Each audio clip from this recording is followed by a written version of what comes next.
Close your eyes and let's slip back in time, far beyond the reach of cities, roads, or the hum of modern life. Picture a world so raw, so untamed, that every breath feels like a defiance of the odds. This is the world of the Neanderthals, our ancient kin who walked the earth for over 300,000 years, carving out a life in a landscape that was as breathtaking as it was brutal. Imagine standing on a frozen plain, the wind howling like a living thing, cutting through the rough animal hides wrapped around your shoulders. There are no warm houses to retreat to, no grocery stores stacked with food, no hospitals to mend your wounds, no laws to hold back the chaos of the wild.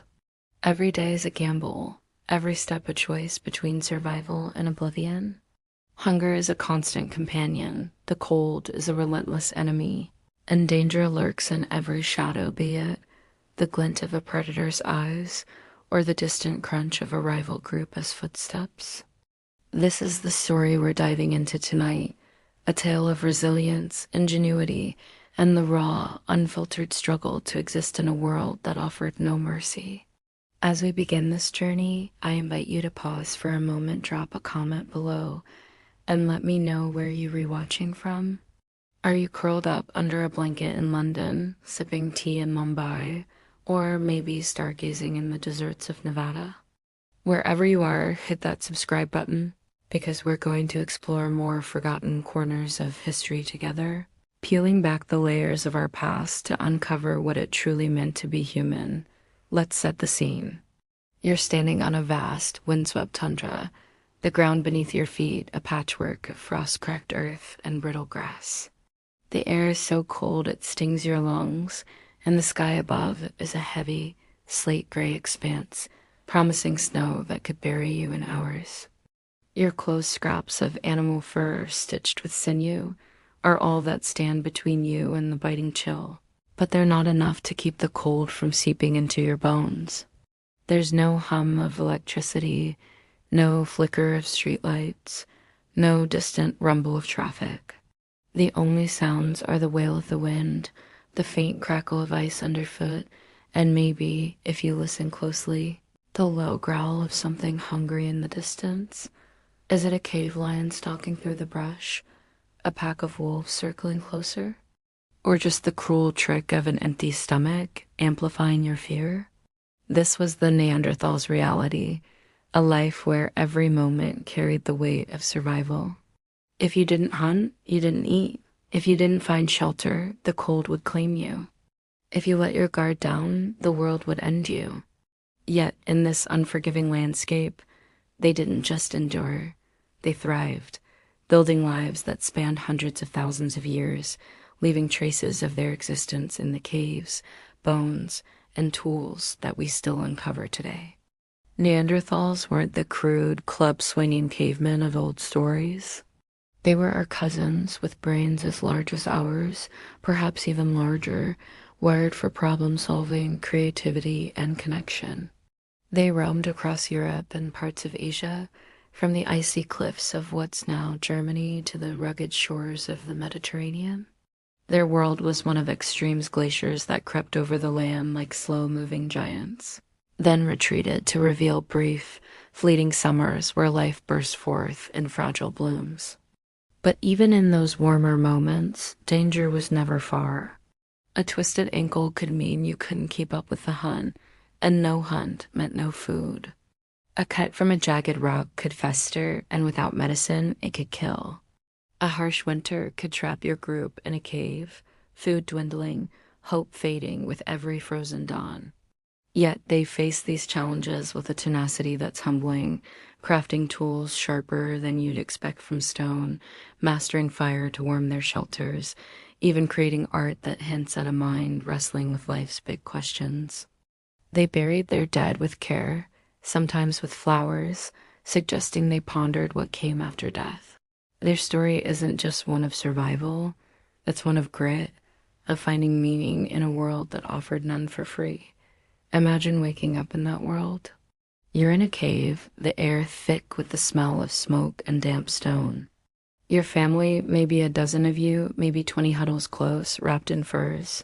the faint glow of a fire casting dancing shadows on the walls. Outside, the wind screams, carrying the distant roar of a mammoth or the sharp cry of a hyena. Your stomach aches, the last meal a distant memory, just a few scraps of dried meat shared among too many mouths.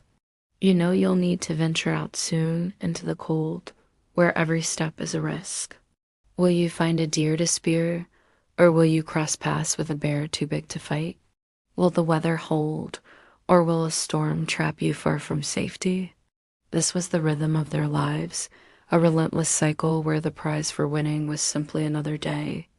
And yet they played this game for millennia, adapting to a world that seemed designed to break them, their bodies and minds shaped by the constant demands of survival.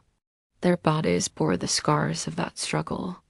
Neanderthals were built for endurance, short, stocky frames packed with muscle, honed by a life of carrying heavy loads, wrestling prey, and enduring the cold. Their bones, dug up from caves and river valleys, tell a story of hardship. Many show fractures, some healed, some not proof of a life where injury was routine. A broken arm wasn't just pain. It could mean you couldn't hunt, couldn't protect your group, couldn't survive. Their teeth, worn down from chewing tough hides or gripping tools, speak of a world where every resource was pushed to its limit. The skeletons of their children, far too many of them, tell us that half didn't live past childhood. Women faced childbirth with no help beyond their own strength, no medicine to ease the pain, no guarantee they'd survive to hold their newborn. Yet, generation after generation, they carried on, passing down the knowledge of which plants could heal, which stones made the sharpest blades, and how to read the land for signs of game or danger. This wasn't a world of lone wolves. Neanderthals lived in tight-knit groups, bound by necessity and something deeper, call it loyalty, call it love. They shared their kills, cared for the injured, and mourned their dead.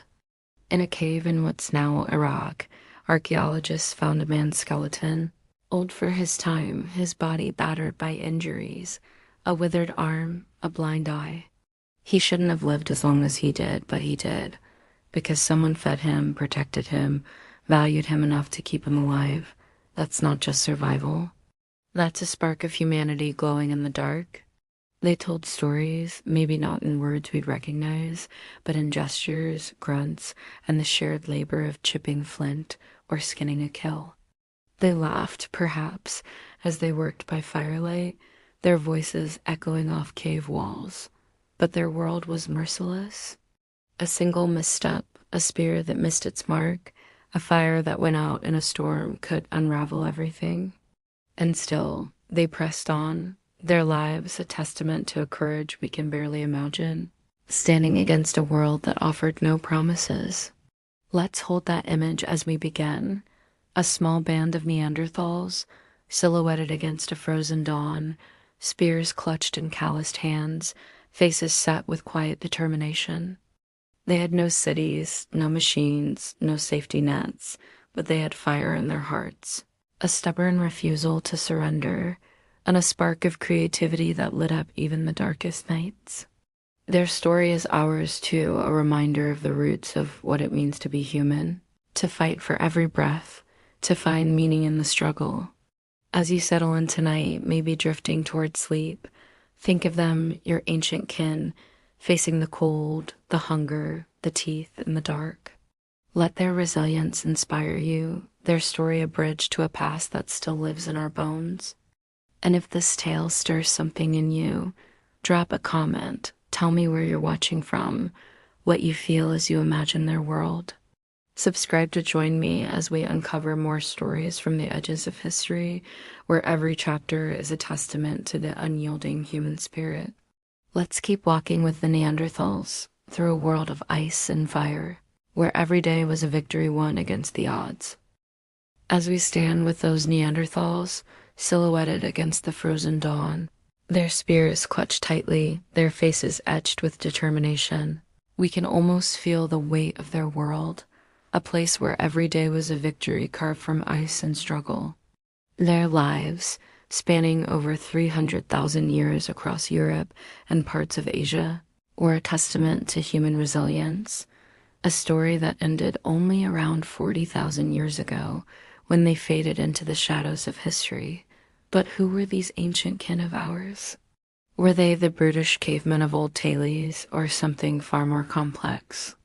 Let's step deeper into their reality, peeling back the myths to reveal a people who weren't just surviving but thriving in a world defined by brutality, scarcity, and unrelenting challenges. This is the story of Neanderthal life, a harsh, unforgiving existence, yet one illuminated by sparks of ingenuity, compassion, and a stubborn will to endure. As we explore, I invite you to share where you're joining me from. Drop a comment below, maybe from a cozy cafe in Paris or a quiet night in Sydney, and hit that subscribe button to keep diving into these forgotten chapters of our past. Let us walk through the frostbitten wilds and uncover the truth of the Neanderthals' brutal yet remarkable lives. Forget the image of a dim-witted caveman dragging a club and grunting mindlessly. Neanderthals were our cousins, with brains as large as ours, sometimes larger, wired for problem-solving, creativity, and connection.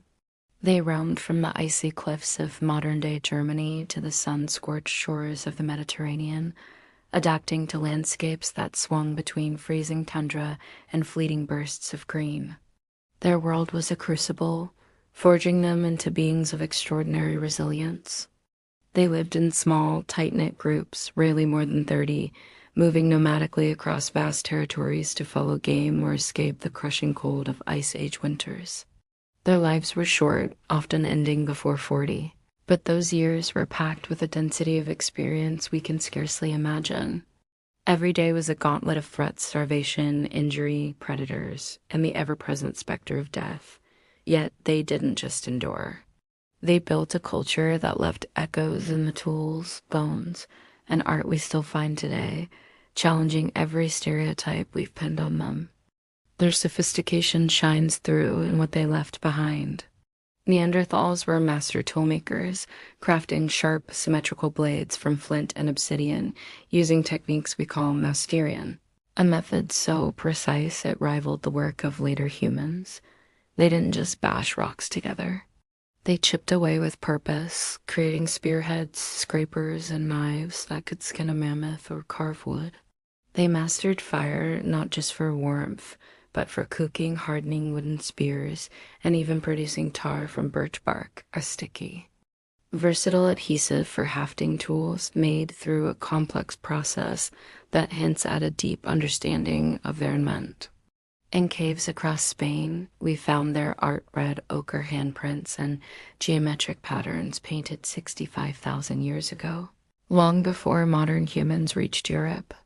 These weren't the scribbles of a primitive mind. They were the work of people who saw beauty, who sought to leave their mark on the world. They wore jewelry, 2 eagle talons, seashells, even beads, suggesting a sense of identity, perhaps status or spirituality. In Shanidar Cave in modern-day Iraq, archaeologists found a burial with traces of pollen, hinting that flowers were placed with the dead, a gesture that whispers of ritual, of belief in something beyond the here and now. But for all their ingenuity, their lives were defined by brutality. Survival wasn't a given. It was earned through blood, sweat, and constant vigilance. Imagine the weight of waking each morning knowing you might not see another. Hunger was a relentless shadow game, could vanish with the seasons, and plants were scarce in the frozen months. A bad hunt didn't just mean an empty stomach. It could mean the end of your group. Injuries were a fact of life, and their bones tell the tale. Skeletons unearthed from caves show fractures, ribs cracked from falls, arms broken in struggles with prey, skulls scarred from blows. Some healed, thanks to the care of their kin, but others didn't, and a broken limb could spell doom in a world where strength meant survival.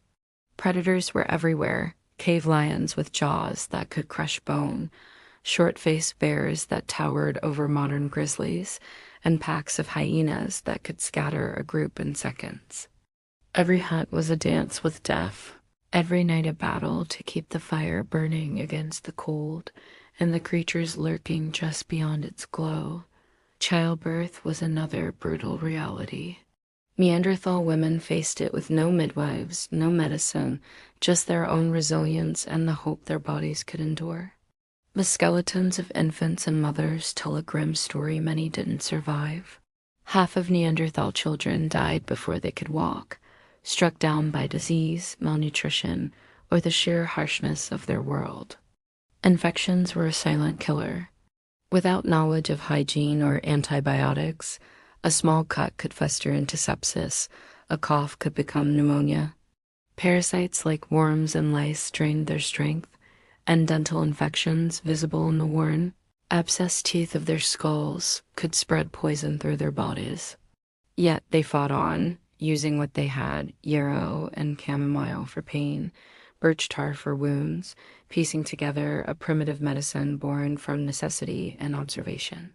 Their social world was as complex as it was vital. Neanderthals lived in small bands, families bound by blood and necessity, where every member had a role. The strongest hunted, risking their lives to bring back meat.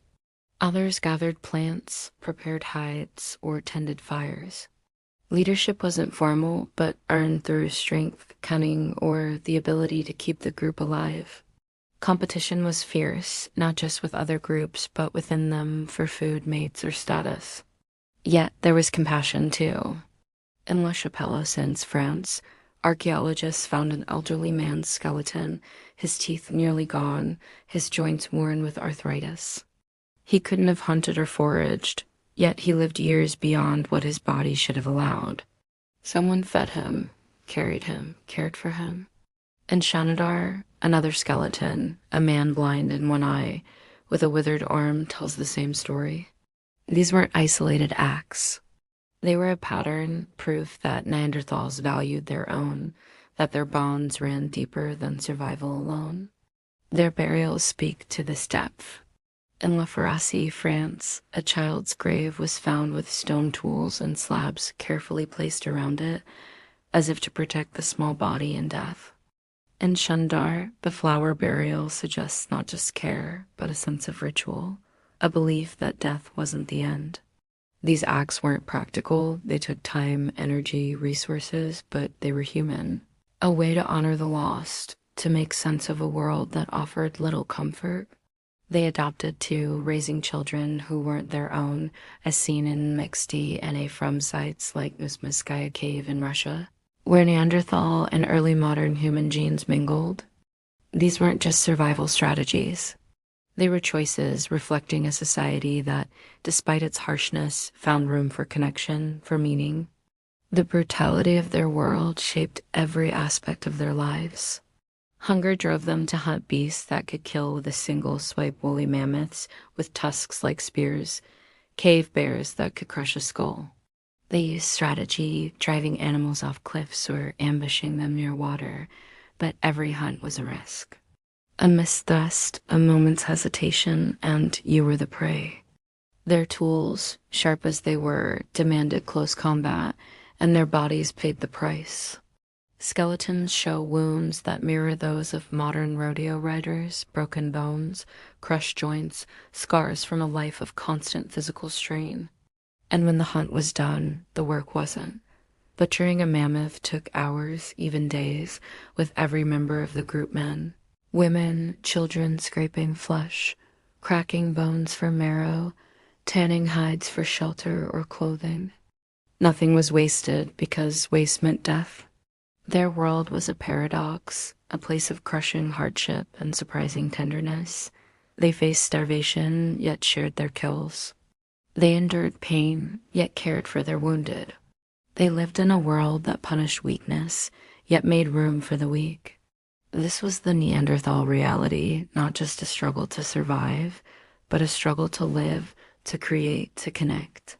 They weren't the brutes of legend. They were people with fears, hopes, and dreams not so different from ours. As you lie there, maybe drifting toward sleep, picture them huddled around a fire, their faces lit by flickering flames, their voices a soft murmur of stories and laughter.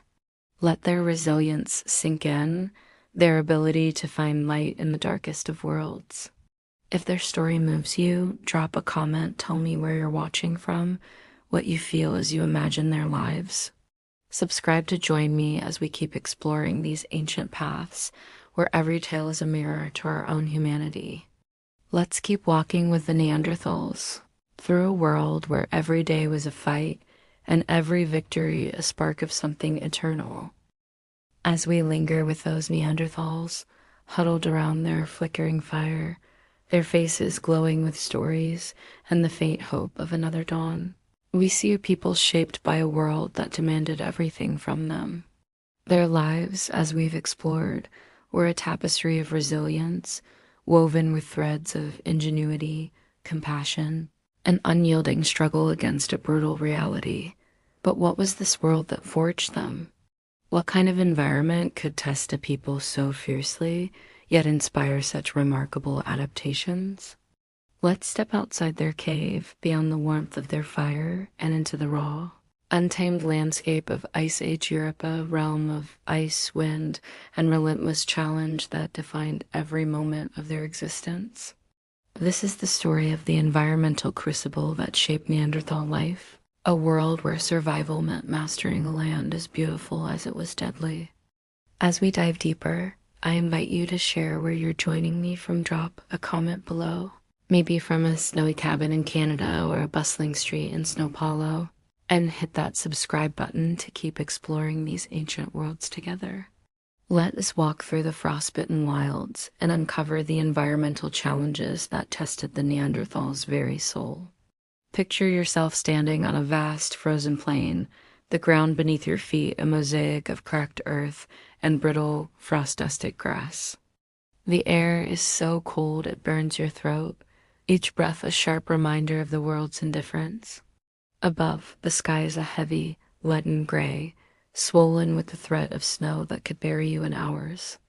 In the distance, jagged mountains loom, their peaks shrouded in ice, while closer by, sparse clumps of stunted trees cling to life in a landscape that feels more like modern Siberia than the Europe we know today.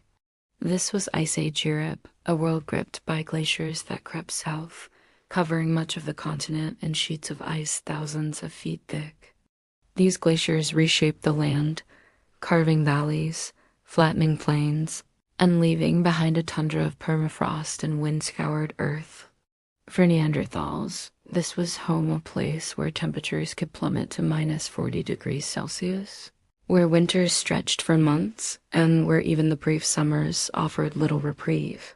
The cold was a constant enemy, seeping through their crude clothing of animal hides, stitched with sinew, and chilling their bones. Frostbite was a real threat, turning fingers and toes black, while hypothermia could claim a life in a single night if the fire went out. The climate wasn't just cold, it was unpredictable.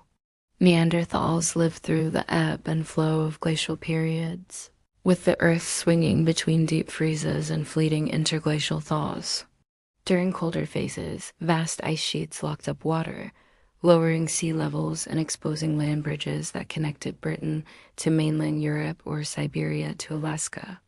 These changes reshaped their world, forcing them to adapt to shifting landscapes where forests gave way to open tundra and rivers froze or vanished entirely. Even in warmer periods, when pine and birch forests spread and herds of deer or horses roamed, the environment remained harsh. Summers were short, often just a few weeks of warmth before the cold returned, and the land offered little in the way of reliable food. Edible plants were scarce, especially in winter, and foraging meant hours of searching for roots, berries, or bark that might sustain a group. The Neanderthals' nomadic lifestyle was born from this reality. Their small bands of 10 to 30 people moving constantly to follow game or escape the worst of the weather. They couldn't afford to stay still. The land demanded movement, and hesitation could mean starvation. Shelter was their first line of defense, but it was a far cry from the sturdy homes we know. Neanderthals built crude structures from whatever the land provided: mammoth bones, branches, and animal hides lashed together to form tents or lean-tos. In caves, they found refuge, piling rocks and skins at entrances to block the wind. But these were often damp, cramped spaces, thick with the smell of smoke and unwashed bodies. A well-placed cave, like those in the Dordogne Valley of France or the Swabian Jura of Germany, could mean the difference between life and death, offering protection from blizzards and predators. But caves were rare, and not every group had access. Those without were forced to make do with open-air camps, exposed to the elements, where a sudden storm could turn a night's rest into a fight for survival. Their clothing, made from the hides of deer, bison, or bears, was a marvel of resourcefulness but woefully inadequate against the bone-deep cold. Stitched with sinew or plant fibers, these garments were heavy, stiff, and prone to wearing out. Wet hides froze solid, and without proper insulation, Neanderthals relied on their own body heat, shared fires, and sheer endurance to survive the winter months. The psychological toll of this environment was as crushing as the physical. Imagine the weight of living in a world where every day demanded vigilance. Winter trapped them in caves or shelters for weeks, sometimes months, with little light beyond the fire's glow. The darkness pressed in, the cold a constant reminder of their fragility. Food stores, painstakingly gathered from hunts or foraging, dwindled faster than they could be replenished. The fear of running out of meat, of firewood, of hope hung over every decision. Children cried from hunger, adults whispered about the next hunt, and the elderly, if they survived, bore the scars of a lifetime in this unforgiving world. The constant need to move, to find new hunting grounds or safer shelters, meant leaving behind the familiar, the places where memories were made. Yet, within these small groups, bonds were forged in the crucible of shared hardship. They relied on each other, not just for survival, but for sanity.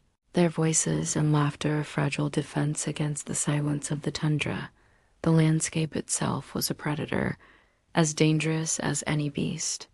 Blizzards could blind a group, burying trails and separating hunters from their camp. Rivers, swollen with glacial melt, could sweep away the unwary. Avalanches in mountainous regions like the Alps or Pyrenees could bury entire families. The Neanderthals had to read the land like a book, learning its moods and dangers. They knew where bison migrated, where wolves hunted, where berries might grow in a rare sunny patch, but knowledge wasn't enough. The environment was fickle, and a single miscalculation, a hunt too far from shelter, a fire left untended could unravel everything.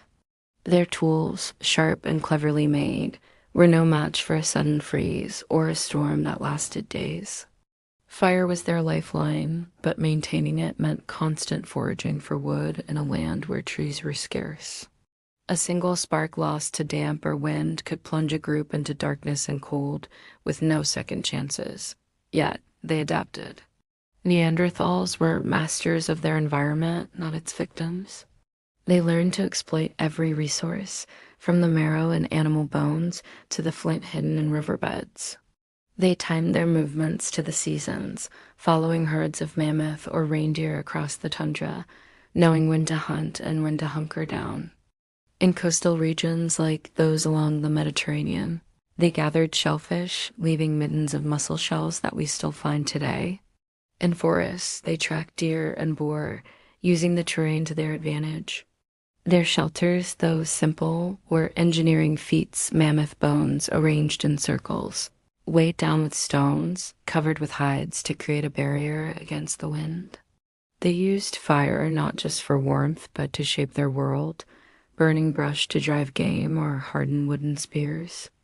Their clothing, while crude, was tailored to their needs, with hides scraped clean and sewn to fit tightly, maximizing warmth. These adaptations weren't just practical. They were a testament to a people who refused to be broken by their world. The environment shaped their bodies, too. Neanderthals were stocky, with broad chests and powerful limbs, built to conserve heat and withstand physical strain. Their noses, wide and prominent, warmed the icy air before it reached their lungs. Their bones were thick, their muscles dense, a reflection of a life spent hauling carcasses, digging through frozen earth, and fighting off predators. But the environment took its toll. Skeletons show signs of arthritis from years of crouching in cold caves, stress fractures from endless trekking, and teeth worn from chewing tough, gritty food. Children born in this world faced a gauntlet from their first breath, with many succumbing to the cold or malnutrition before they could walk. Yet, those who survived grew strong, their bodies a living record of adaptation to a world that offered no mercy. As you lie there, imagining this frozen, unforgiving landscape, feel the weight of their lives, the constant dance with cold, hunger, and fear, yet the unyielding drive to keep going. The Neanderthals didn't just survive Ice Age Europe. They mastered it, turning a hostile world into a home, however harsh. Their story is one of endurance, of finding ways to live where life seemed impossible. If this moves you, drop a comment, tell me where you're watching from, what you feel as you picture their world. Subscribe to join me as we keep exploring these ancient paths, where every step reveals the strength of our shared humanity. Let's walk on with the Neanderthals through a land of ice and wind, where every day was a battle won against the odds. As we walk with those Neanderthals through the icy, windswept plains of their world, their breath clouding in the frigid air, we've seen how Ice Age Europe tested them with its relentless cold, unpredictable seasons, and unforgiving landscapes. They mastered this crucible, turning frozen tundra and sparse forests into a home through sheer ingenuity and grit. But survival demanded more than shelter and fire, it required food.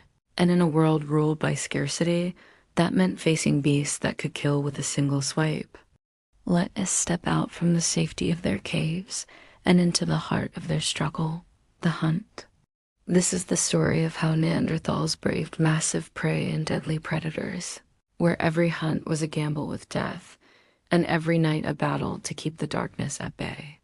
As we dive into this raw, pulse-pounding chapter of their lives, I invite you to share where you're joining me from. Drop a comment below, maybe from a quiet morning in Seattle or starry night in Cape Town, and hit that subscribe button to keep exploring these ancient tales together. Let's venture into the wilds and uncover the brutal, breathtaking reality of Neanderthal hunting and survival. Imagine standing on a frost-crusted ridge, your breath shallow, your hands gripping a spear tipped with a razor-sharp flint point. Below, a herd of woolly mammoths trudges across the tundra, their massive forms shrouded in clouds of steam, tusks gleaming like curved blades in the pale light. These creatures are giants 10 feet tall, weighing as much as 10 tons, their thick hides and shaggy fur a fortress against the cold in your weapons. To bring one down is to feed your group for weeks, to clothe them in hides, to craft tools from their bones. But the cost of failure is steep. A misstep could mean a crushed ribcage, a gored thigh, or a life snuffed out in seconds. This was the Neanderthal hunt, a high-stakes dance where courage and strategy were the only paths to survival. They didn't hunt small game alone.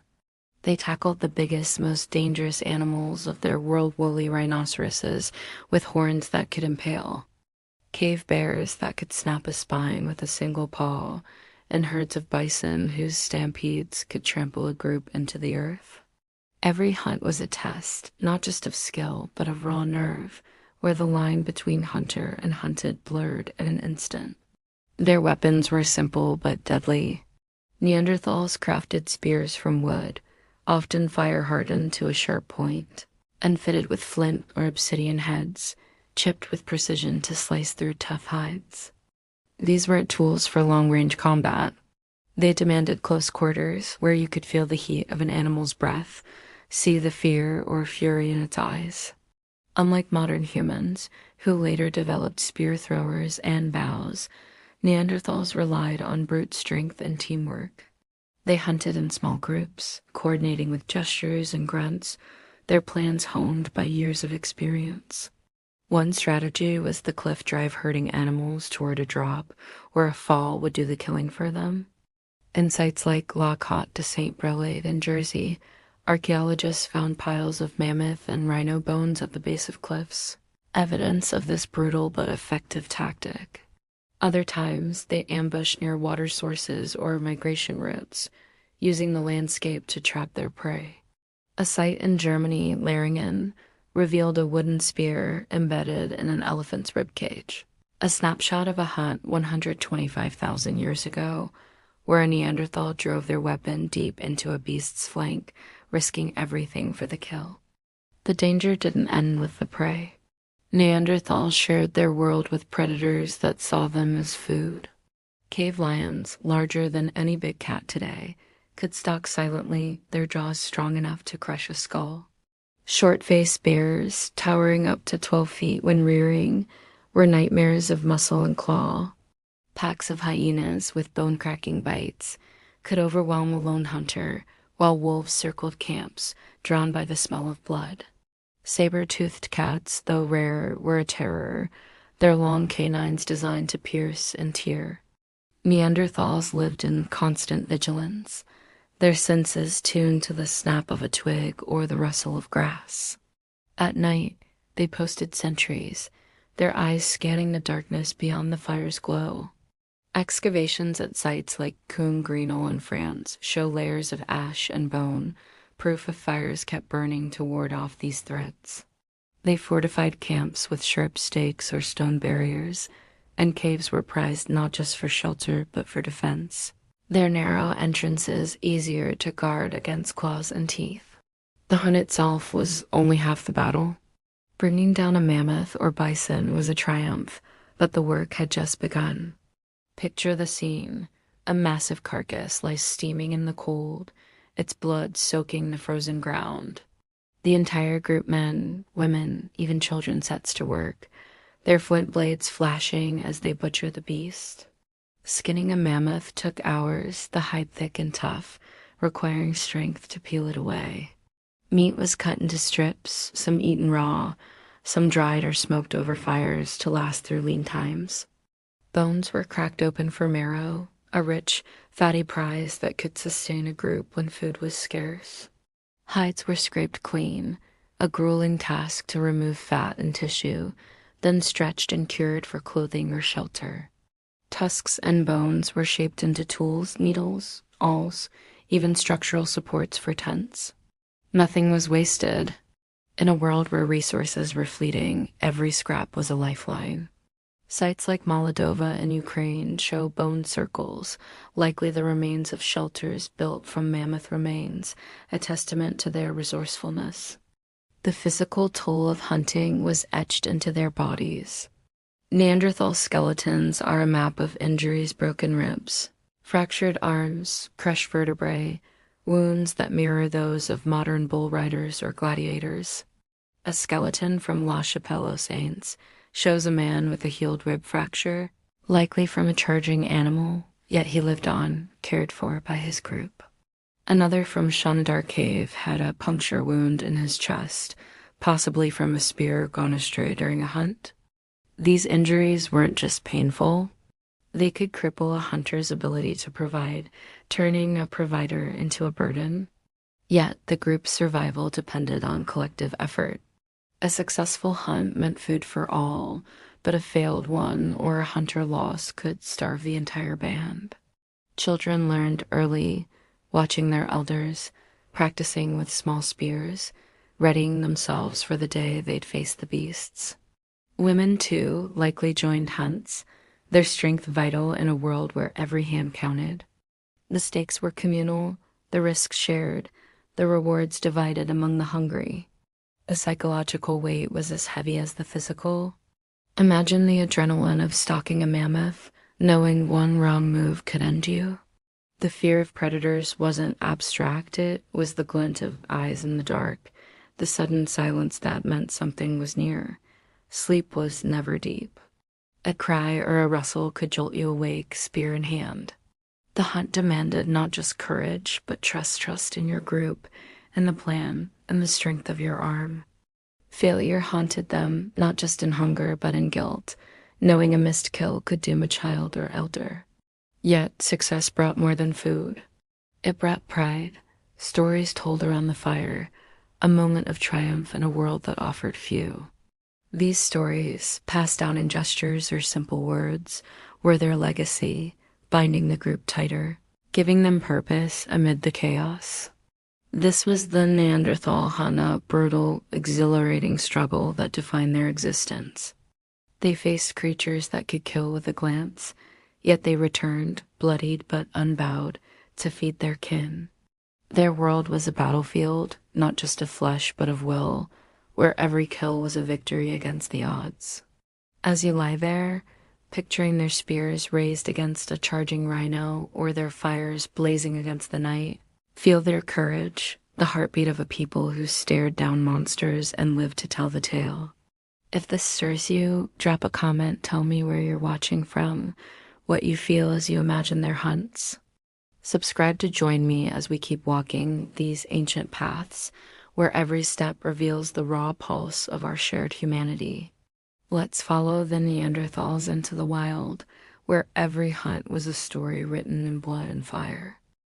As we follow the Neanderthals into the wild, their spears bloodied from the hunt, their fires blazing against the encroaching night, we've seen how they wrestled survival from a world teeming with danger.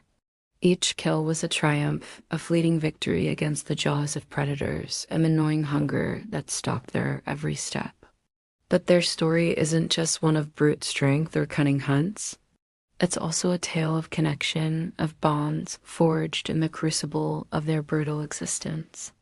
Beyond the hunt, within the flickering glow of their caves, Neanderthals built a society, a web of relationships, care, and ritual that gave meaning to their relentless struggle.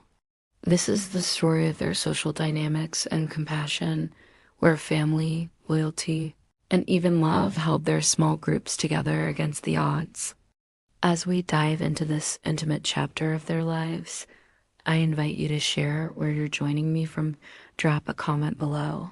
Maybe from a rainy evening in Dublin or warm night in Nairobi, and hit that subscribe button to keep exploring these ancient human stories together.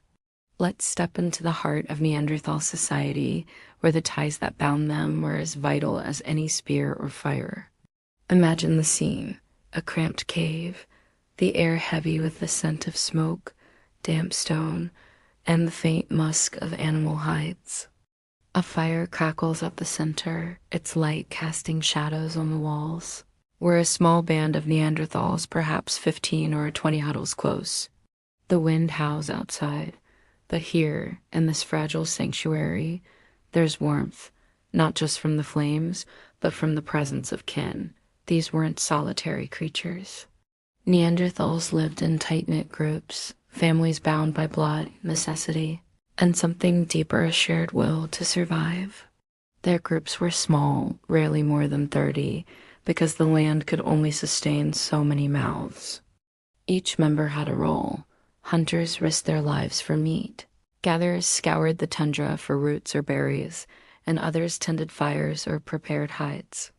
Children watched and learned, mimicking their elders with small flint tools, while the elderly, if they lived long enough, shared wisdom earned through years of hardship.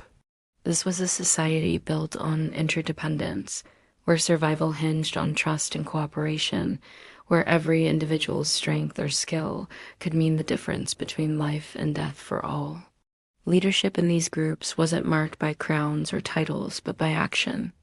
The strongest, the most cunning, or the most skilled often took the lead guiding hunts, choosing camp locations or settling disputes. Strength mattered in a world where a powerful arm could fell a bison or fend off a rival. But cunning was just as vital, reading the land or outsmarting a predator. Competition simmered within groups, as it did between them. Resources were scarce: food, mates, prime cave sites, and tensions could flare. A stronger hunter might claim a larger share of meat, or a skilled toolmaker might hold sway over others. Yet these weren't lawless bands. They had unspoken rules, a social code that kept the group intact. Evidence from sites like Krapana in Croatia shows healed injuries on multiple skeletons, suggesting conflicts, perhaps over food or status, but also care as those wounds were tended, allowing the injured to live on.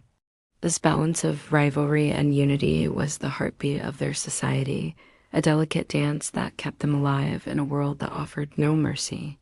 What sets Neanderthals apart, what makes their story resonate across millennia, is their compassion. In a world where weakness could doom a group, they cared for their own in ways that echo our deepest human instincts. Take the skeleton from Shanidar Cave in modern-day Iraq. Known as Shanidar I, this was an older man, likely in his 40s, a remarkable age for a Neanderthal. His body told a story of hardship. One arm was withered, useless from injury or birth defect. He was blind in one eye. His skull bore scars of old wounds. By all logic, he should have been left behind, unable to hunt or keep up with a nomadic group. Yet he lived years beyond what his injuries allowed, because someone, likely many someones, fed him, protected him, carried him through the cold. This wasn't an isolated act. At Les Chapelles in France, another skeleton, an elderly man with crippling arthritis and missing teeth, tells a similar tale. He couldn't chew tough meat or walk far, yet he survived, sustained by his group's care. These acts of compassion weren't practical in a world of scarcity, but they were profoundly human, proof that Neanderthals saw value in their kin beyond mere utility. Their burials deepen this picture. Neanderthals didn't just dispose of their dead. They honored them with rituals that suggest a belief in something beyond the physical world. In Shanidar Cave, one burial, known as Shanidar IV, was found with traces of pollen, hinting that flowers, perhaps wild chamomile or yarrow, were placed with the body. This wasn't a random scattering. The pollen was concentrated, suggesting intentional placement, a gesture that speaks of grief, respect, or perhaps a hope for an afterlife. At La Farassy in France, a child's grave was uncovered, surrounded by carefully placed stone tools and slabs, as if to shield the small body in death. Another site, Kibara Cave in Israel, revealed a young man buried with his arms folded, a highway bone intact, suggesting he could speak, perhaps even sing in life. These burials took time and effort, digging graves, gathering flowers or tools, arranging bodies, resources that could have been spent on hunting or shelter. Yet they chose to do this, to mark their dead with care, to weave meaning into loss. It's a glimpse into a society that, despite its brutality, found space for reverence. Their compassion extended beyond blood ties. Evidence from sites like Mezhmyskaya Cave in Russia shows Neanderthals raising children who weren't biologically theirs, their DNA mingling with that of early modern humans, suggesting interbreeding and adoption. A child skeleton from Lagarvelho in Portugal, with mixed Neanderthal and Homo sapiens traits, was buried with red ochre and pierced shells, a ritual as tender as any for their own. These weren't just practical alliances. They were choices to embrace outsiders, to expand the circle of family. This care for non-kin speaks to a society that valued connection, that saw strength and unity even when survival demanded selfishness. Imagine a mother, her own child lost to the cold, taking in an orphaned infant, feeding it from her share of food, teaching it the ways of the group. These acts, small in the moment, were monumental in their impact, binding groups tighter, giving them a reason to keep going. Conflict was part of their social fabric, too. Resources were finite, and competition could turn deadly.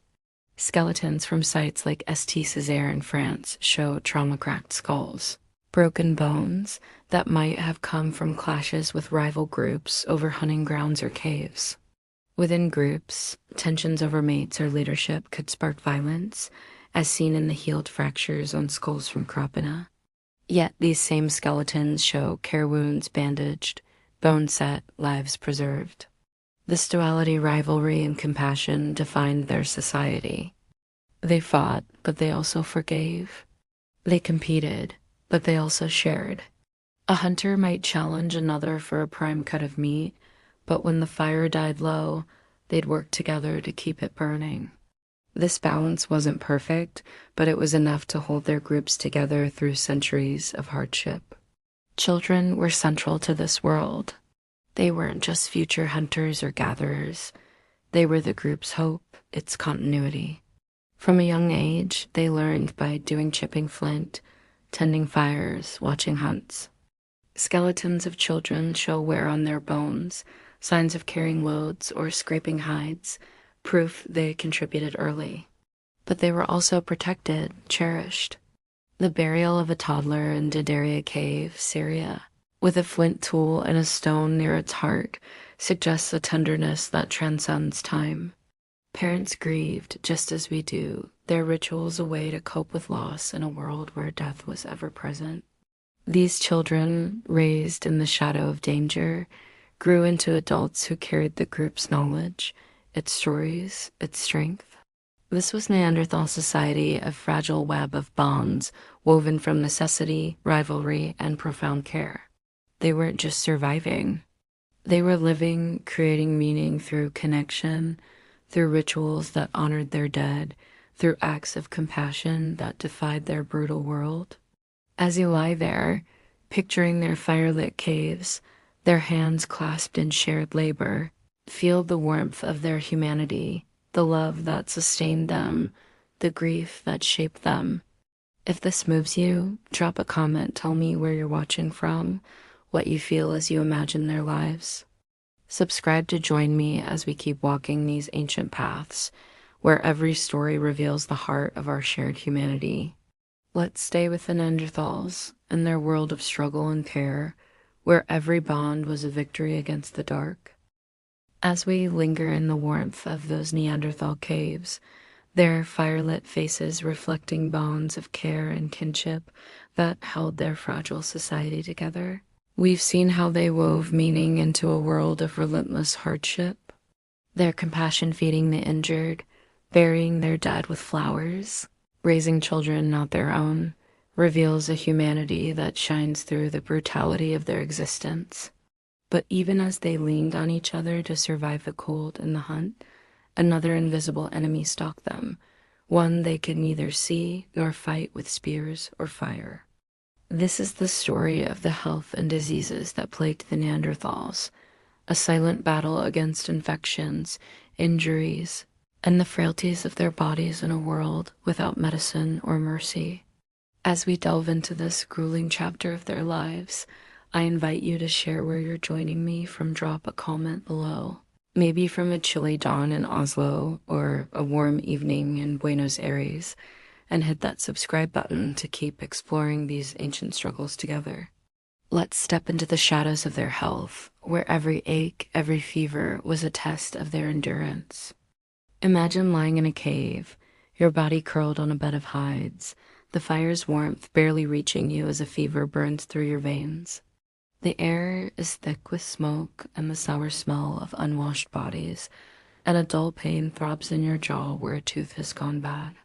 Outside, the wind howls, but inside, there's no relief, no doctor, no medicine, just the hope that your body can fight what's eating at it. This was the Neanderthal reality, a world where health was as precarious as a flickering flame. They had no understanding of germs, no concept of hygiene or contagion, no tools beyond what nature provided. A cut from a flint blade, a cough caught in a cramped cave, or a parasite burrowed in the gut could spiral into a death sentence. Their skeletons, unearthed from sites across Europe and Asia, tell a grim tale of lives battered by disease and injury, where survival often meant enduring pain that would break us today. Infections were a constant threat.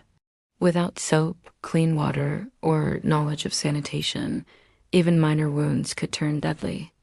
A scrape from a thorn or a gash from a hunt could fester, bacteria creeping in to cause abscesses or sepsis. Skeletons from sites like La Fourasie in France show signs of infected wounds, bones pitted with lesions or swollen from untreated inflammation. Dental infections were particularly brutal. Neanderthal teeth, worn from chewing tough hides or gritty plants, often developed abscesses that could spread to the jaw or bloodstream. A skeleton from Krapana in Croatia shows a skull with a massive abscess, likely causing unbearable pain and possibly death. Pneumonia, sparked by a cold caught in the damp chill of a cave, was a silent killer, especially for children and the elderly. Tuberculosis, or something like it, left its mark on bones from sites like Aveline's Hole in Britain, where lesions suggest a wasting disease that drained strength over months. These illnesses weren't just personal tragedies. In small groups of 10 or 20, a single death could threaten the survival of all, disrupting hunts or leaving children without care. Parasites were another relentless foe. Living in close quarters, often sleeping on hides crawling with fleas or lice, Neanderthals were easy prey for infestations. Worms, roundworms, tapeworms burrowed in their intestines, sapping nutrients and leaving them weak.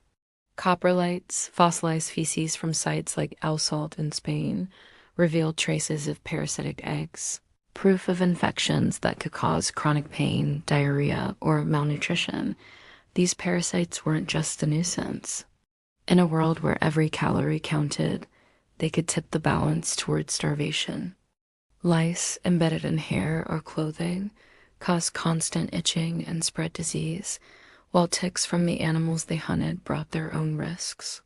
These tiny invaders, invisible to Neanderthal eyes, were a daily drain on their strength, making every task hunting, foraging, even staying warm harder than it needed to be. Childbirth was a battlefield of its own. Neanderthal women faced it with no midwives, no painkillers, just their own resilience and the support of their group. Their pelvises, wider than modern humans to support their stocky frames, still made childbirth a grueling ordeal. Skeletons of women and infants from sites like Taban Cave in Israel show that many didn't survive.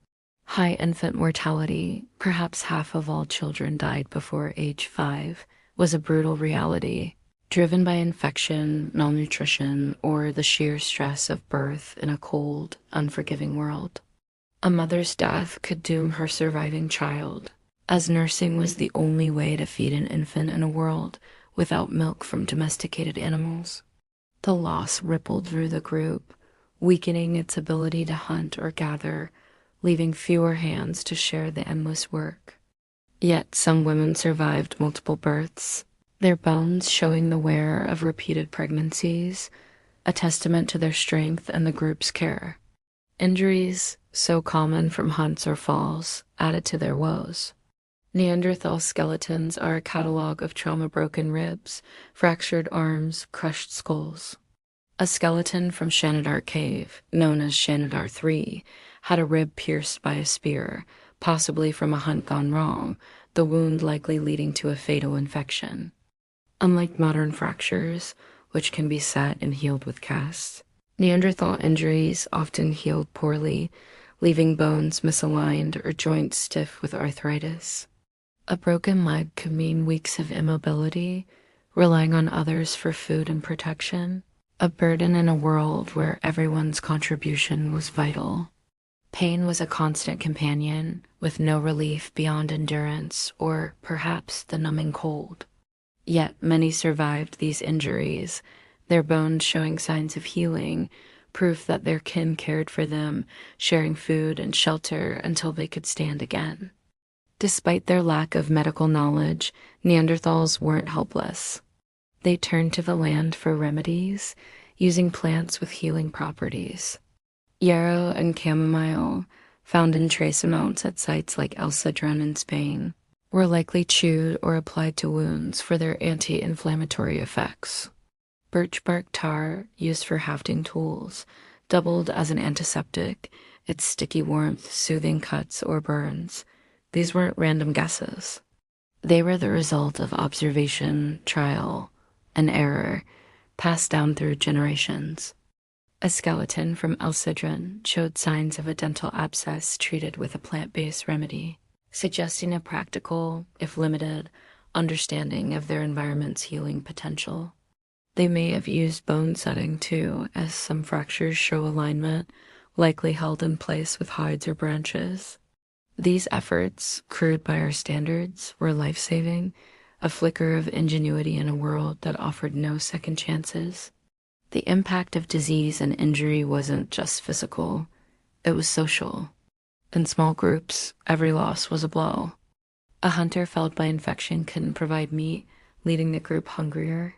A mother lost in childbirth left an infant vulnerable, straining the group's resources. Children, already fragile, were hit hardest. Skeletons from sites like Didaria in Syria show rickets from malnutrition. Their bones soft and bent from a lack of sunlight or nutrients in the long winters. Inbreeding, common in small, isolated groups, worsened their plight. Genetic studies from sites like Vindija Cave in Croatia reveal low diversity, increasing vulnerability to diseases and congenital issues. These genetic bottlenecks, combined with the constant assault of infections and injuries, made survival a precarious balance where one illness could cascade into catastrophe. Yet they endured. Their care for the sick and injured, as we saw in their social bonds, was their strength. The skeleton of Shenadar I, with his withered arm and blind eye, lived years longer than he should have, fed and protected by his group. Another from La Chapelle aux Saints, crippled by arthritis, was sustained through his final years. This care wasn't just compassion. It was survival, keeping the group whole despite the losses. They faced diseases with no name, pains with no cure, yet they kept going, their resilience a testament to their will to live. As you lie there, imagining their fevered bodies, their scarred bones, feel the weight of their struggle, the quiet courage of a people who fought the invisible as fiercely as they fought the cold or the beasts. If this moves you, drop a comment, tell me where you're watching from, what you feel as you picture their pain. Subscribe to join me as we keep walking these ancient paths, where every story reveals the unbreakable spirit of our shared humanity. Let's stay with the Neanderthals, in their world of sickness and survival, where every breath was a victory against the odds. As we remain with the Neanderthals, their bodies scarred and favored fighting silent battles against disease and injury in the dim glow of their caves, we've seen how their resilience and care for one another held their fragile world together. They faced infections with no name and wounds with no cure, yet their spirit endured, binding them to each other and to the harsh land they called home. But their trials didn't end with the elements or their own frailties. A new challenge emerged, one that would reshape their world and ultimately contribute to their fading from history. Around 45,000 years ago, a new kind of human Homo sapiens, our direct ancestors, stepped into their lands, bringing advanced tools, larger networks, and unseen threats. This is the story of the Neanderthals' competition with modern humans, a clash of survival, adaptation, and silent exchanges that left traces in our blood and bones. As we dive into this pivotal chapter of their lives, I invite you to share where you're joining me from. Drop a comment below, maybe from a foggy morning in London or a quiet night in Seoul, and hit that subscribe button to keep exploring these ancient struggles together. Let's walk into the twilight of the Neanderthals, where their world collided with ours. Picture yourself in a Neanderthal camp, the fire low, the air thick with the scent of smoke and drying hides. Your small group, perhaps a dozen strong, is gathered close, sharpening flint blades and sharing the last scraps of a bison kill. The familiar rhythm of your life, hunting, moving, surviving, feels eternal, honed over countless generations. But something is changing.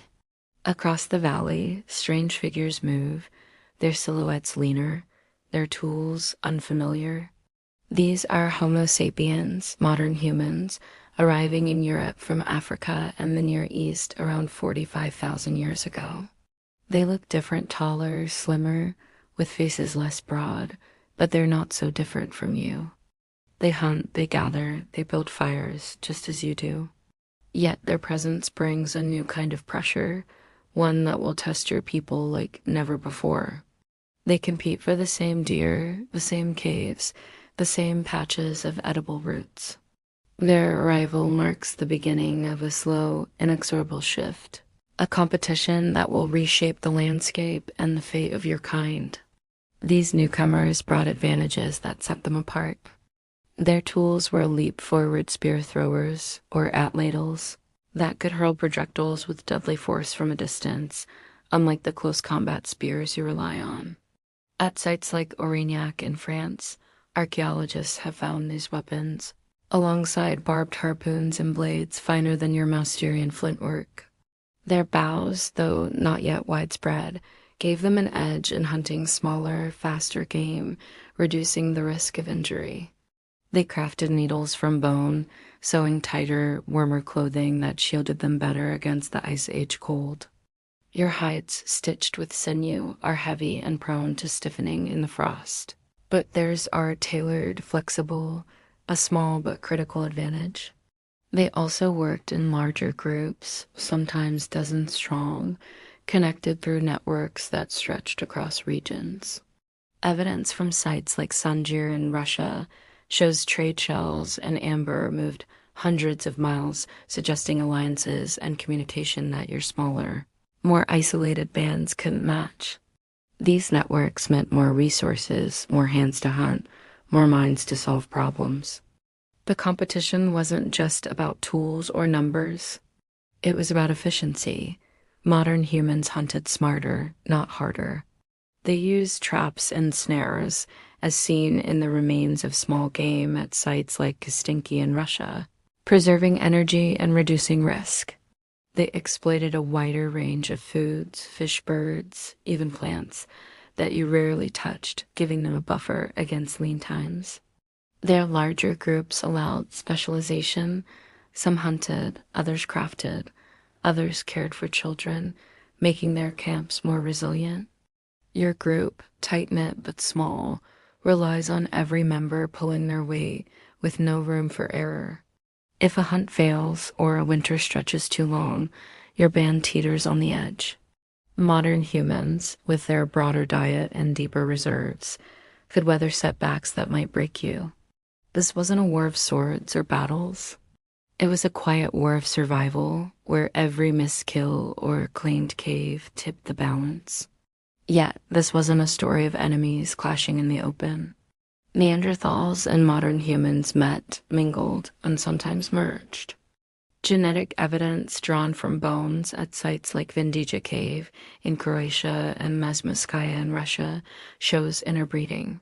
Today, non-African humans carry 1 to 4% Neanderthal DNA legacy of those encounters. A child's skeleton from Lagarvelia in Portugal, with mixed traits of both species, suggests not just mating, but integration children raised in groups, perhaps loved by both Neanderthal and Sapiens parents. These weren't fleeting trysts. They were relationships, moments of connection in a world of competition. Imagine a Neanderthal woman, strong and weathered, sharing a fire with a Sapiens man, their differences softened by the need for warmth, for food, for survival.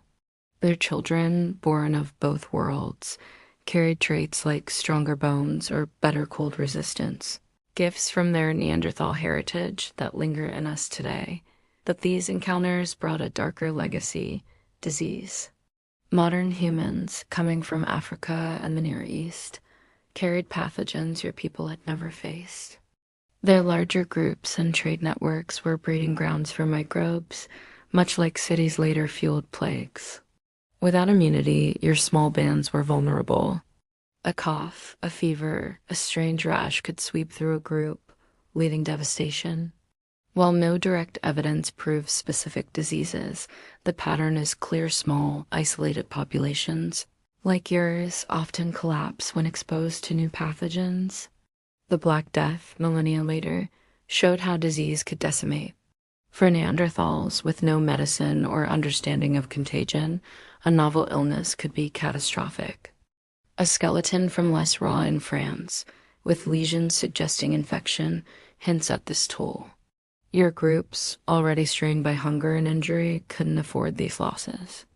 A single epidemic could wipe out half a band, leaving too few to hunt or defend.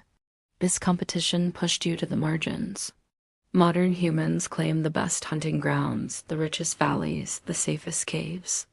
Sites like Gibraltar, one of your last strongholds, show Neanderthals clinging to coastal cliffs while sapiens dominated the interior. In the Iberian Peninsula, you held on longer, perhaps because the rugged terrain offered refuge. But even there, the pressure was relentless. Their numbers grew while yours shrank, your small bands fragmenting under the strain. Climate shifts didn't help. Rapid warming around 40,000 years ago disrupted the herds you relied on, while sapiens adapted faster, their diverse diet and tools cushioning the blow. Your people, skilled but specialized, struggled to keep up. Sites like Garham's Cave in Gibraltar show your final traces, tools, hearts, bones fading around 28,000 years ago. As sapiens filled the land, the exchange wasn't all one-sided. You gave them gifts too. Your tool-making techniques, like the Laval wine method for crafting sharp flakes, appear in sapien sites, suggesting they learned from you. Your knowledge of the land, where to find flint, how to track mammoth, likely passed to them in those shared moments. Even your DNA, strengthening their immune systems or cold tolerance, helped them thrive. But these gifts couldn't save you. Your population, already low from inbreeding and disease, dwindled as sapiens spread. Genetic studies from sites like Altai and Siberia show your diversity was shrinking, making each loss a child, a hunter harder to bear. You weren't wiped out in battle. You were outlasted, pushed to the edges of a world you once ruled. Imagine the weight of those final days, your group smaller, the hunts leaner, the fires dimmer. You see their camps in the distance, hear their voices, so like yours, yet strange. You share a moment, perhaps a traded tool, a shared kill, but their numbers grow and yours do not. As you lie there, picturing their fading fires, feel the ache of their struggle, the quiet defiance of a people who loved, fought, and lived against all odds. Their story isn't just loss. It's connection, a blending that lives in us. If this moves you, drop a comment, tell me where you're watching from, what you feel as you imagine their twilight. Subscribe to join me as we keep walking these ancient paths, where every tale reveals the roots of our shared humanity. Let's stay with the Neanderthals and their world of competition and convergence, where their legacy burns on in our blood. As we stand with the Neanderthals in the twilight of their world, their fires dimming under the pressure of modern humans.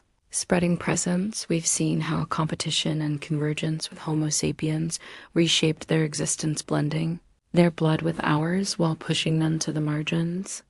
Yet, even as they faced this slow eclipse, their lives were not just a struggle for survival, but a canvas for creation, a testament to a people who found ways to express beauty and meaning in a brutal world. This is the story of their cultural achievements, art, music, tools, and adaptations that reveal a mind not so different from our own, a spark of creativity that burned bright against the Ice Age dark. As we dive into this vibrant chapter of their lives, I invite you to share where you're joining me from. Drop a comment below, maybe from a crisp dawn in Vancouver or a warm night in Jakarta, and hit that subscribe button to keep exploring these ancient stories together. Let's step into the Neanderthals' world of creation, where every painting, tool, and note was a triumph of the human spirit. Imagine crouching in a cave, a flickering firelight dancing on the rough stone walls, your hands stained with red ochre as you press them against the rock, leaving a mark that will outlast you by millennia. This wasn't just survival. This was art, a declaration of existence in a world that offered no guarantees. Neanderthals were not the crude brutes of old stereotypes. They were artists, innovators, and thinkers who left behind a legacy of creativity, that challenges everything we thought we knew about them. In the caves of El Castillo in Spain, archaeologists found red ochre hand stencils and geometric patterns dating back 65,000 years long before modern humans reached Europe. These weren't random smudges. They were deliberate, created with pigments ground from earth and mixed with water or spit, applied with care to leave lasting impressions. The handprints, some small enough to be a child's, are a haunting reminder of individuals who lived, felt, and wanted to be remembered. These caves, scattered across Spain, France, and beyond, weren't just shelters. They were galleries, sacred spaces where Neanderthals expressed something deeper than the daily grind of survival. Their art went beyond paint. In the Bruniquel cave in France, deep underground, Neanderthals constructed mysterious structures, rings of broken stalagmites arranged with precision, dating back 176,000 years. These weren't practical. They took effort, planning, and a vision we can only guess at. Were they ritual sites, markers of territory, or simply art for art's sake? We don't know, but their existence speaks of a people who thought beyond the immediate, who sought to shape their world in ways that transcended necessity. They adorned themselves too, crafting jewelry that hints at identity or status. At sites like Krapana in Croatia, archaeologists found eagle talons, carefully cut and polished, likely worn as pendants. In the Grotte du Rhin in France, they uncovered pierced shells and animal teeth, strung into necklaces or sewn onto clothing. These weren't just decorations. They were symbols, perhaps of belonging, beauty, or even spirituality, crafted with a care that mirrors our own desire to define ourselves. Music, too, was part of their world. In a cave in Slovenia at Divja Babe, archaeologists found a bone flute carved from a bear's femur, dating back over 50,000 years. Its holes, spaced with precision, suggest it could play notes, a simple melody that might have filled a cave during a long winter night. Imagine a Neanderthal, their breath steady as they blow into the flute, the sound echoing off the walls, binding the group in a moment of shared wonder. This wasn't just a tool for survival. It was a tool for the soul, a way to find joy or solace in a world of cold and danger. Whether they sang, chanted, or simply listened to the flute's haunting notes, this discovery rewrites their story, showing a people who found room for music amid the struggle. Other sites, like Isteritz in France, yield similar finds, bone whistles, and scrapers that could create rhythm, suggesting music wasn't a fluke, but a part of their culture, a thread woven into their lives. Their tools were another masterpiece of ingenuity. Neanderthals are famous for their Mousterian toolkit flint and obsidian blades, scrapers and points crafted with a technique called live-alwa, which allowed them to shape sharp, predictable flakes from a prepared core. These tools, found across sites from Le Moustier in France to Taban Cave in Israel, were versatile. Spears for hunting, scrapers for hides, knives for butchering. They weren't just functional. They were crafted with an eye for symmetry, almost beautiful in their precision. At sites like La Quina in France, archaeologists found evidence of specialized tools, denticulates for cutting plants, burins for carving bone. They even produced birch bark tar, a sticky adhesive for hafting spearheads, requiring a complex process of heating bark in low oxygen conditions. A pit at Nigsaw in Germany preserved traces of this tar, proof of a chemical knowledge that rivals early modern human achievements. These tools weren't static. They evolved, tailored to the needs of different environments, from the forests of Germany to the coasts of Gibraltar. Their adaptability was their greatest cultural triumph. Neanderthals lived across a vast range of environments: Arctic tundra, Mediterranean shores, dense forests, and their tools and strategies reflected this diversity. In coastal sites like Vanguard Cave in Gibraltar, they left middens of mussel shells, showing they harvested seafood. cracking open shells for food and perhaps using them for tools or adornment. In the forested Swabian Jura of Germany, they crafted spears for hunting deer and boar, using the dense cover to their advantage. In the open tundra of Ukraine, at sites like Moldova, they built shelters from mammoth bones, anchoring hides against the wind. Their clothing, too, was adapted thicker hides in the north, lighter ones in warmer regions, sewn with bone needles found at sites like La Ferraci. This wasn't blind instinct. It was a deep understanding of their world, a cultural flexibility that let them thrive where others might have faltered. Their use of pigments was another layer of their culture. Ochre, a red or yellow mineral, and manganese dioxide, a black pigment, were ground and mixed for painting or body decoration.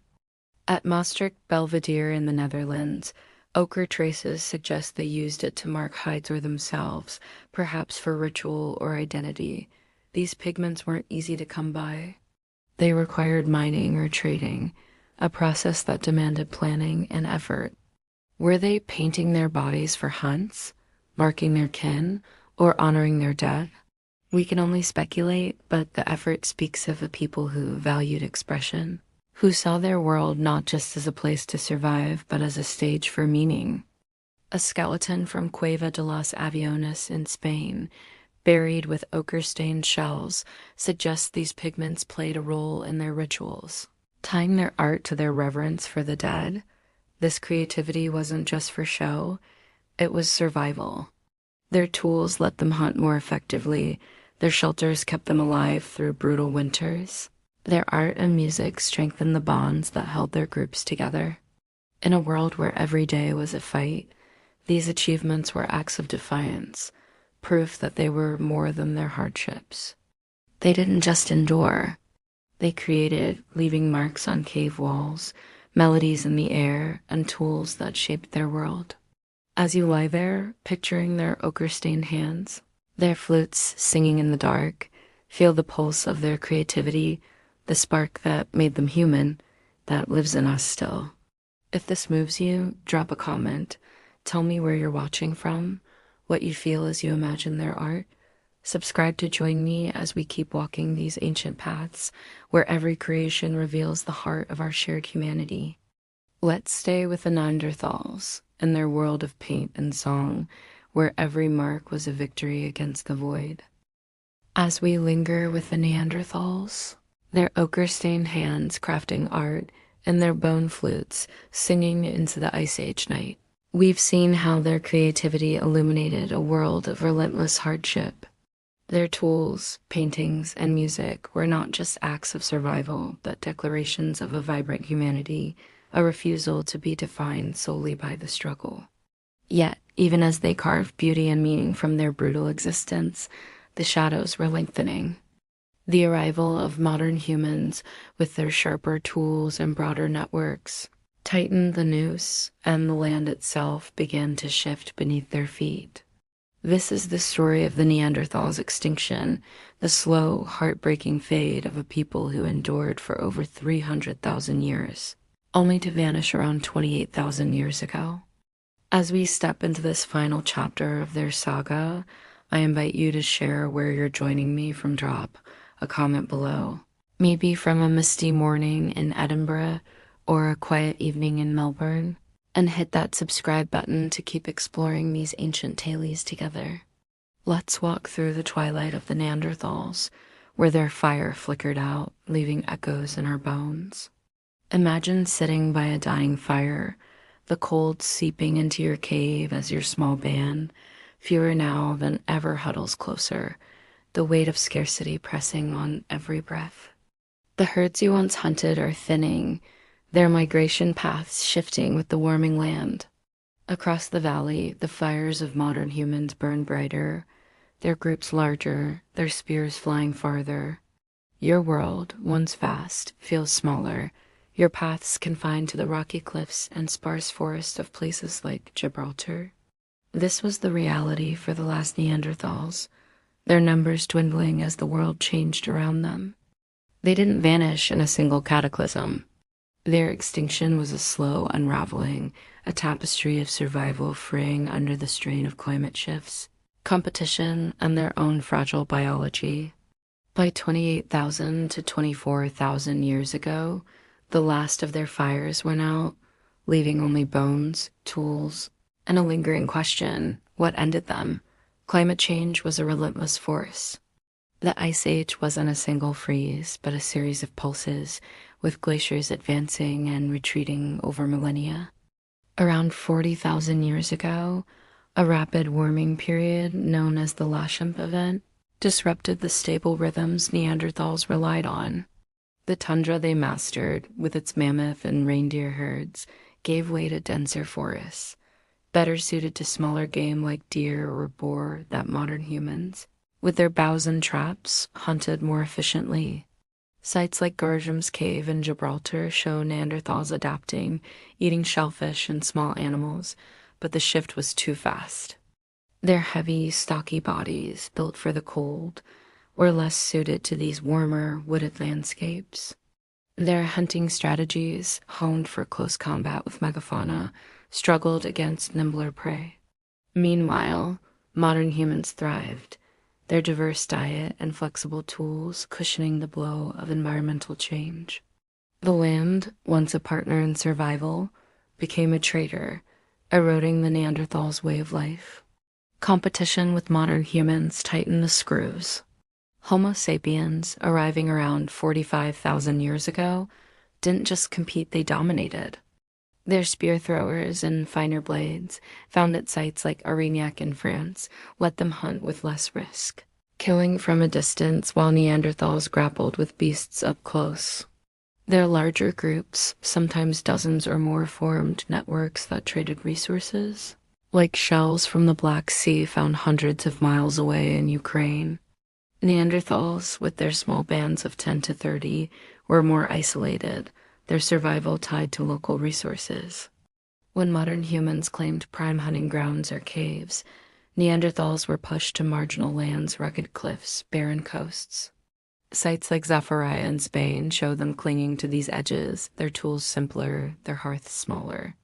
This wasn't war but displacement, a slow starvation of opportunity as sapiens filled the best niches, leaving scraps for their cousins. Disease played a silent, devastating role.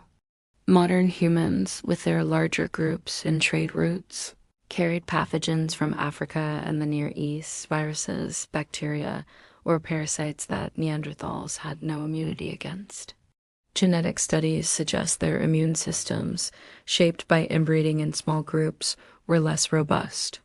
A skeleton from Les Rois in France shows lesions that might hint at infection, though direct evidence is scarce.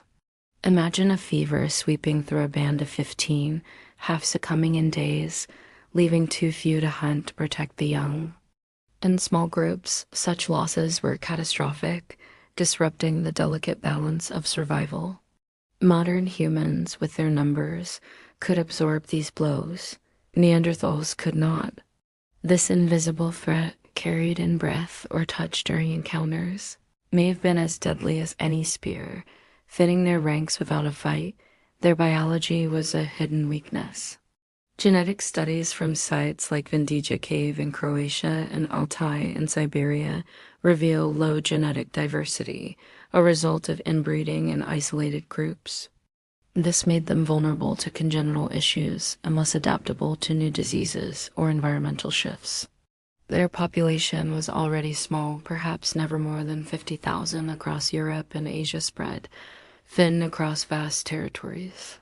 Each loss, whether to disease, injury, or starvation, hit harder, with fewer young to replace the fallen.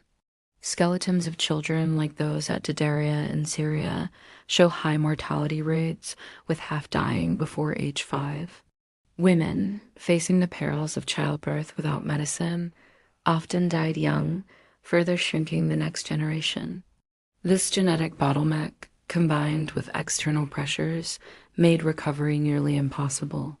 Modern humans, with larger, more diverse populations, could replenish their numbers. Neanderthals, teetering on the edge, could not.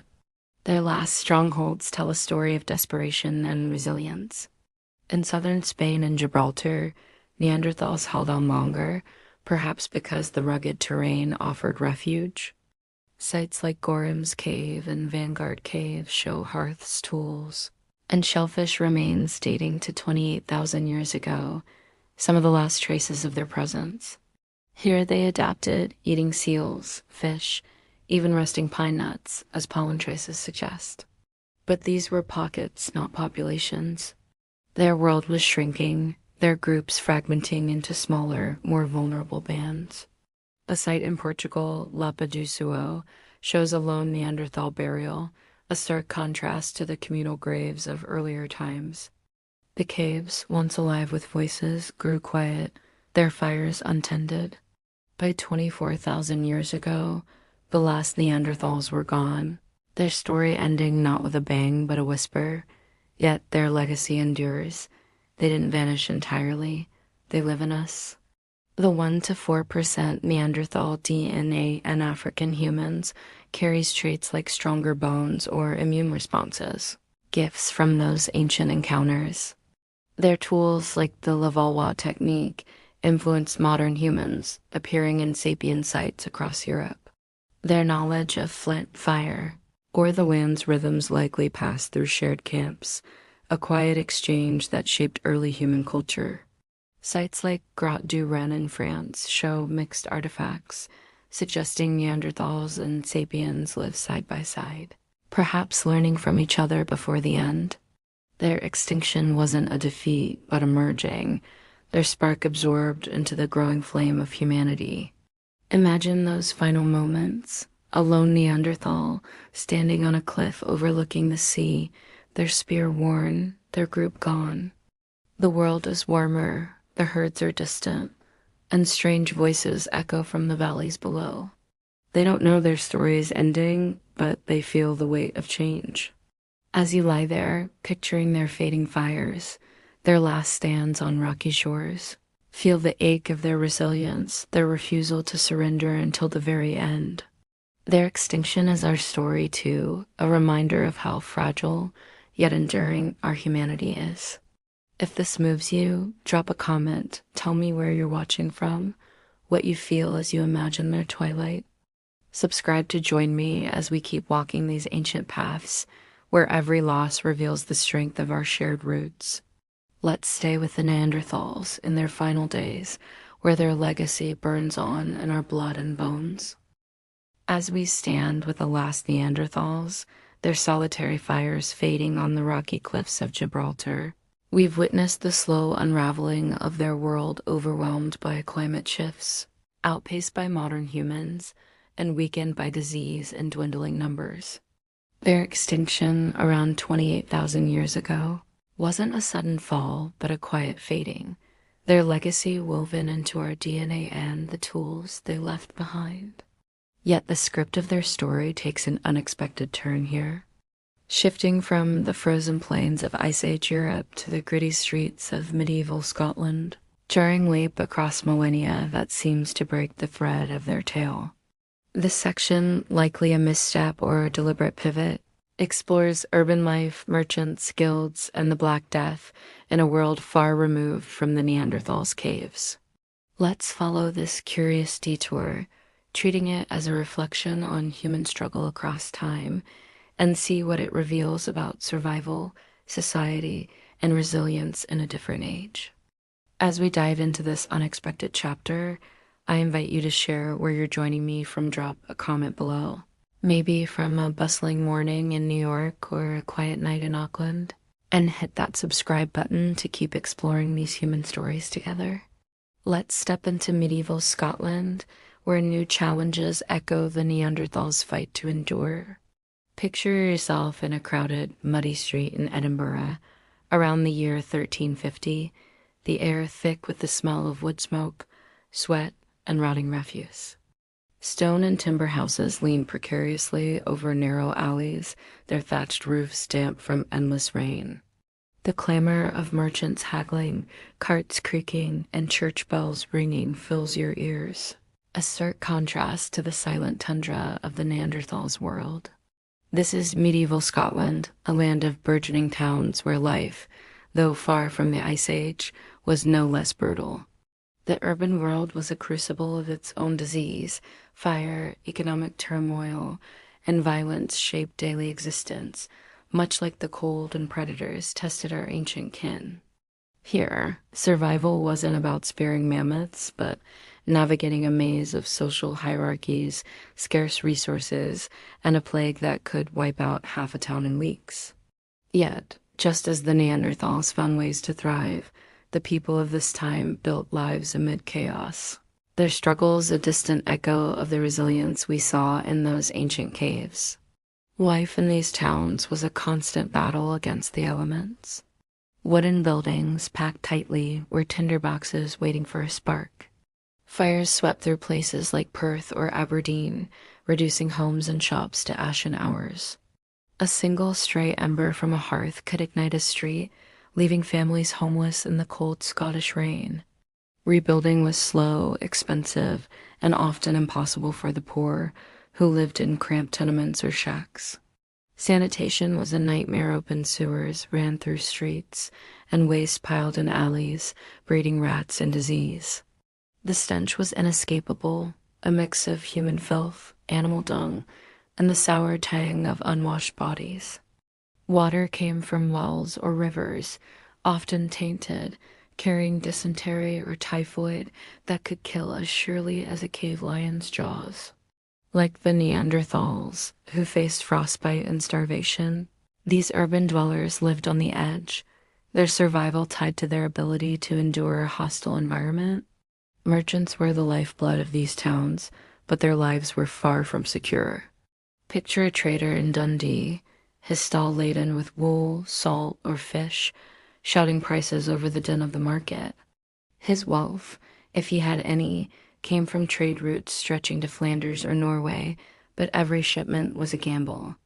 Storms could sink ships, bandits could raid caravans, and prices could crash if a rival flooded the market.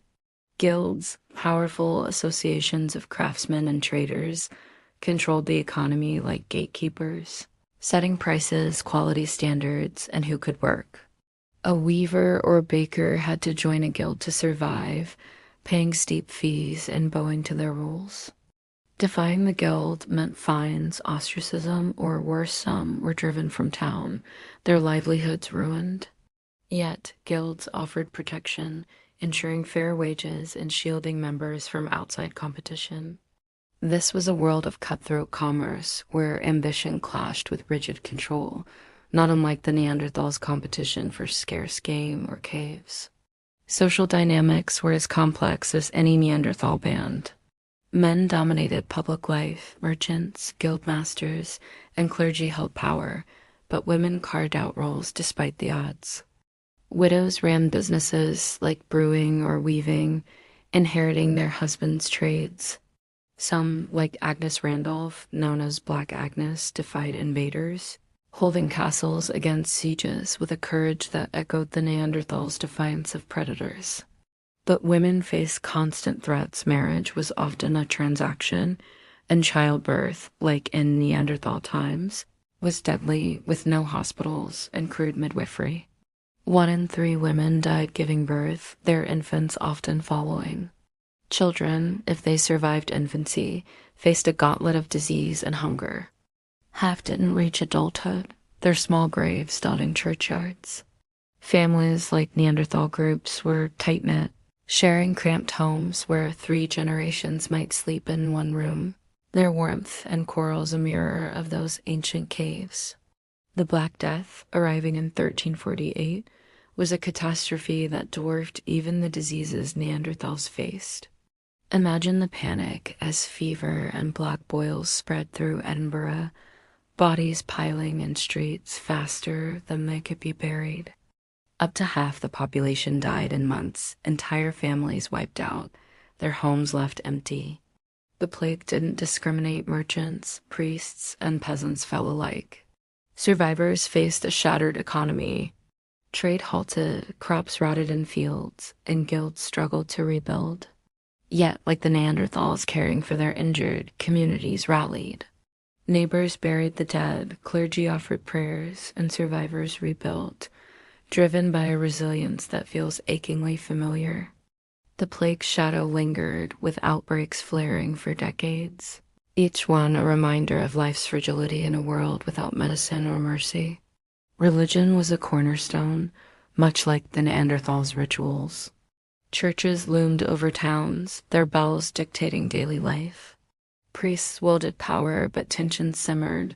Some saw the church as corrupt, hoarding wealth while peasants starved.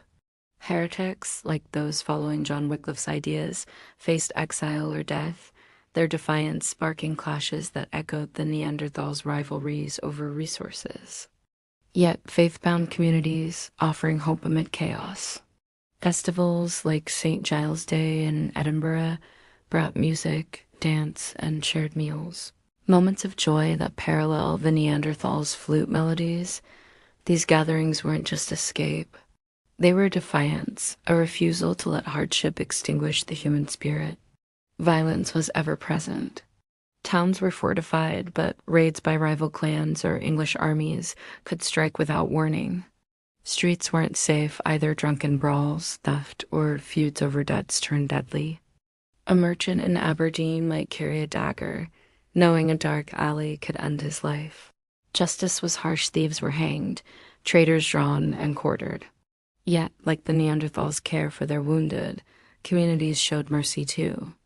Debtors were sometimes spared, and neighbors sheltered orphans, echoing the adoption we saw in Neanderthal graves. This duality, violence and compassion, mirrors the ancient world, showing how human nature persists across time. As you lie there, picturing these muddy streets, the tolling bells, the fear and hope of a medieval town, feel the thread that ties this world to the Neanderthals. Their struggles, disease, scarcity, survival are ours, reshaped but unbroken. This detour, though jarring, reminds us that humanity's story is one of enduring against the odds, whether in caves or cobblestone alleys. If this moves you, drop a comment, tell me where you're watching from, what you feel as you imagine this world. Subscribe to join me as we keep walking these paths, where every era reveals our shared resilience. Let's linger in medieval Scotland, its echoes of the Neanderthals' fire, where every life was a fight to endure. As we wander the muddy, plague-scarred streets of medieval Scotland, where the clamor of merchants and the toll of church bells echo the human struggle, we find a resilience that feels hauntingly familiar, a thread of endurance stretching back to the Neanderthals' firelit caves. Their story, though briefly overshadowed by this unexpected detour, calls us back to the frozen plains of Ice Age Europe, where they faced a world of ice, hunger, and predators with a tenacity that shaped our own humanity. Their extinction, their art, their compassion, and their battles against a brutal world are not just relics of a distant past, but a mirror to our own capacity to find meaning amid adversity. This is the conclusion of their saga, a reflection on their 300,000-year journey, their legacy in our blood, and the timeless spark of humanity that burns through their story. As we close this chapter, I invite you to share where you're joining me from. Drop a comment below. Maybe from a quiet dawn in Chicago or a starlit night in Cairo, and hit that subscribe button to keep exploring these ancient tales together. Let's return to the Neanderthals' world to reflect on their struggles and triumphs, and to carry their fire into our own hearts as we drift toward sleep. Picture yourself standing one last time on a frostbitten ridge, the wind howling across a tundra that stretches endlessly before you. Below, a small band of Neanderthals moves slowly, their silhouettes blurred by snow, spears clutched in calloused hands, their faces etched with the weight of survival. For over 300,000 years, they walked this earth, from the icy cliffs of Germany to the rocky shores of Gibraltar, facing challenges that would break most of us today. They hunted woolly mammoths with nothing but flint-tipped spears, endured winters that plunged to -40 degrees, and buried their dead with flowers, hinting at a belief in something beyond the cold, hard world they knew. Their lives were a relentless gauntlet, hunger gnawing at their bellies, predators stalking their every step, diseases creeping through their cramped caves. Yet they didn't just survive. They thrived, crafting tools, painting cave walls, and caring for their kin in ways that echo our deepest human instincts. Their story is not one of defeat, but of defiance, a testament to a people who carved light from darkness, who found beauty in a world that offered none. Their resilience is staggering when you consider the odds. Imagine waking each day knowing that a single misstep, a failed hunt, a fire gone out, a fever that wouldn't break, could end everything. Their bodies bore the scars of this struggle, skeletons riddled with fractures, teeth worn to stubs, children's bones too often found in shallow graves. Half their young didn't reach adulthood, and women faced childbirth with no medicine, no safety, just the hope their strength would hold. Yet they carried on, generation after generation, passing down the knowledge of fire, flint, and survival. They built shelters from mammoth bones, sewed hides with bone needles, and used plants like yarrow to ease their pain. In Shanidar Cave, an injured man, blind in one eye, lived years beyond what his wounds allowed because his kin fed him, protected him. This wasn't just survival, it was love, a refusal to let one of their own fade alone. Their burials, with flowers or tools carefully placed, speak of a people who grieved, who sought meaning in loss, who believed, perhaps, in a world beyond their own. Their creativity was a spark that lit up the Ice Age dark. In the caves of El Castillo, they pressed ochre-stained hands to the walls 65,000 years ago, leaving prints that whisper, "We were here." In Slovenia, a bone flute carved from a bear's femur sang notes that bound their groups in moments of joy or solace. Their tools sharp, symmetrical blades of flint and obsidian were crafted with a precision that rivals modern artistry, tailored to the forests, coasts, and tundras they called home. They made jewelry from eagle talons and shells, wore pigments that might have marked their identity or rituals. These acts weren't necessary for survival. They were choices, expressions of a mind that saw beyond the next meal or the next storm. They were artists, musicians, innovators. Their creations a defiance of the world's cruelty, a way to say, we are more than our suffering. The arrival of modern humans around 45,000 years ago changed everything. Homo sapiens brought sharper tools, larger groups, and a knack for exploiting every resource, fish, birds, plants that Neanderthals touched less often. They claimed the best caves, the richest hunting grounds, pushing Neanderthals to the margins, to places like Gibraltar's cliffs. They carried diseases, invisible killers that ravaged small, isolated bands with no immunity. Genetic bottlenecks, born of inbreeding, left Neanderthals vulnerable, their numbers too low to recover from losses. Climate shifts, warming the land and scattering the megafauna they hunted, tightened the noose. By 28,000 years ago, their fires were gone, their caves silent, but they didn't vanish entirely. Their DNA, 1 to 4% in non-African humans, carries their strength, stronger bones, better cold resistance. Their tools, like the Lavallois technique, shaped early human cultures. Their knowledge, shared in fleeting encounters, lives in us, a quiet gift from a people who fought to the end. This story, though rooted in the distant past, feels close, doesn't it? Their struggle mirrors ours, not in caves or tundras, but in the challenges we face, the losses we endure, the moments we find meaning despite it all. The Neanderthals remind us that humanity is not just about surviving, but about creating, caring, and holding fast to hope in the darkest times. They faced a world that seemed designed to break them, yet they built lives, families, and legacies that echo across millennia. As you lie there, picturing their fires, their handprints, their final stands against the cold, feel the weight of their courage. They were not so different from us, grieving their dead, laughing by firelight, dreaming under the same stars. Their story is a bridge to our own, a reminder that we too can find light in the shadows, that we carry their resilience in our blood. Let's hold that image as we close, a Neanderthal, standing alone on a frozen plain, spear in hand, eyes fixed on the horizon. The wind howls, but they stand firm, their breath a cloud of defiance, their life a spark that never truly fades. They are our kin, their struggles our own, their triumphs a piece of what makes us human. As you drift towards sleep, think of them not as relics, but as ancestors whose fire burns in you. What do you take from their story? What strength do you find in their fight? Drop a comment below. Tell me where you're watching from, what you feel as you imagine their world. Are you in a bustling city like Tokyo, a quiet village in Ireland, or somewhere under a vast starry sky?